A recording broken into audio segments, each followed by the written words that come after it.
안녕하십니까. 청소년 사이버 폭력 예방 사업 동아리 넥포드입니다.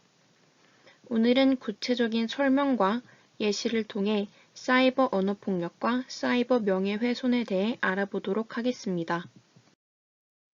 사이버 언어 폭력과 사이버 명예훼손을 총 9가지 파트로 나누어서 설명해 드리도록 하겠습니다. 파트 1부터 파트 5까지는 사이버 언어 폭력의 정의와 폭력의 종류, 이를 예방하기 위해 어떠한 마음가짐을 가져야 하는지와 사이버 언어 폭력이 일어나는 원인, 그 예시에 대해 알아볼 것입니다. 파트 6부터 파트 9까지는 사이버 명예훼손의 정의와 처벌의 내용, 사이버 명예훼손이 성립하는 조건이 무엇인지, 또 그 예시에 대해 알아볼 것입니다. 그럼 먼저 사이버 언어 폭력에 대해 알아보도록 하겠습니다. 사이버 언어 폭력이란 홈페이지 게시판이나 이메일 및 채팅방이나 채팅을 통하여 이루어지는 일부 게시 내용 및 대화 내용 중에서 상스러운 욕설과 인격 모독 혹은 허위 비방하는 글들을 올리는 것을 말합니다.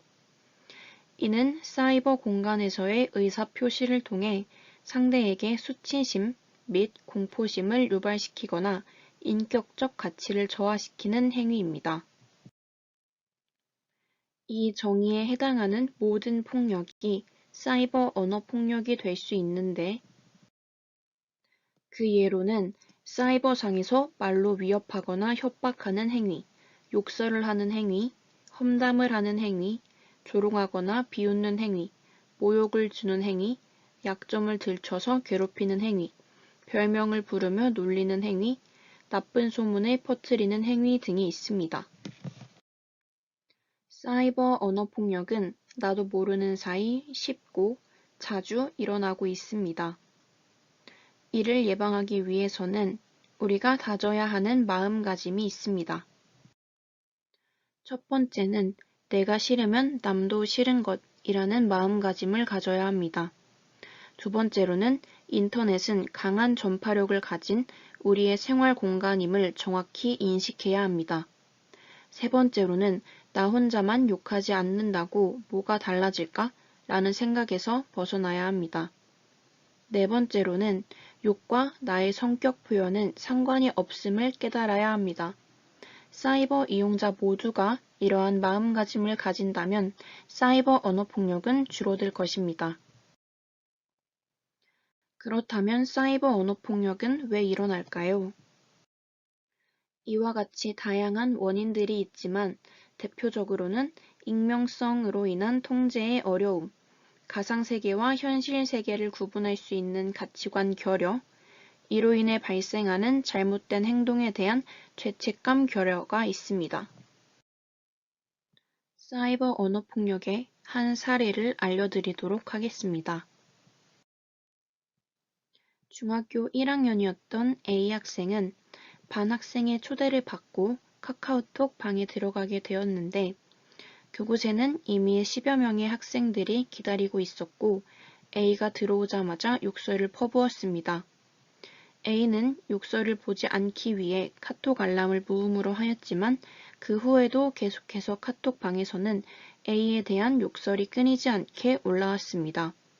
이는 명백한 사이버 언어폭력의 한 사례라고 할 수 있습니다.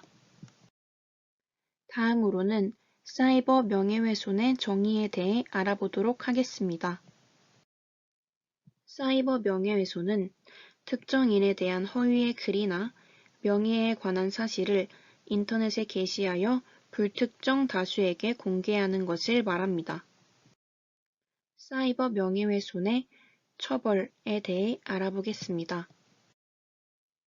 사이버 명예훼손의 처벌은 사실을 적시하였을 경우와 허위의 사실을 적시하였을 경우로 나뉘게 됩니다.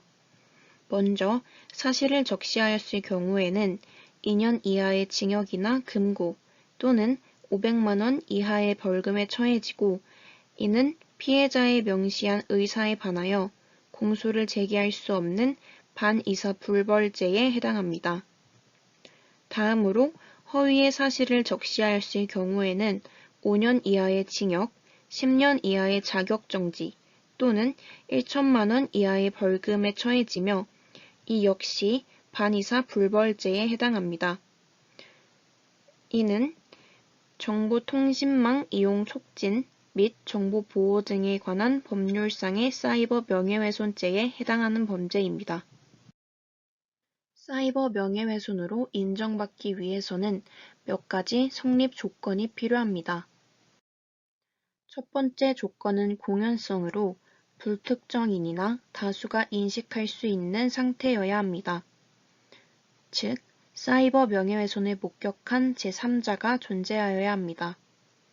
두 번째 조건은 특정성입니다. 피해자가 명확하게 존재해야 합니다. 세 번째로는 경멸적 표현과 같은 명예훼손적 발언이 이루어져야 합니다. 사이버 명예훼손의 하나의 사례를 알려드리도록 하겠습니다. 대학생 A씨는 교내 사이버 게시판에서 누군가 본인에 대하여 비방하는 글을 올리고 거짓된 사실을 유포하고 있다는 것을 알게 되었습니다. 본인과 같은 과의 학생이라는 것은 알았지만 익명 게시판이었기에 어떠한 대처를 하기가 쉽지 않았습니다.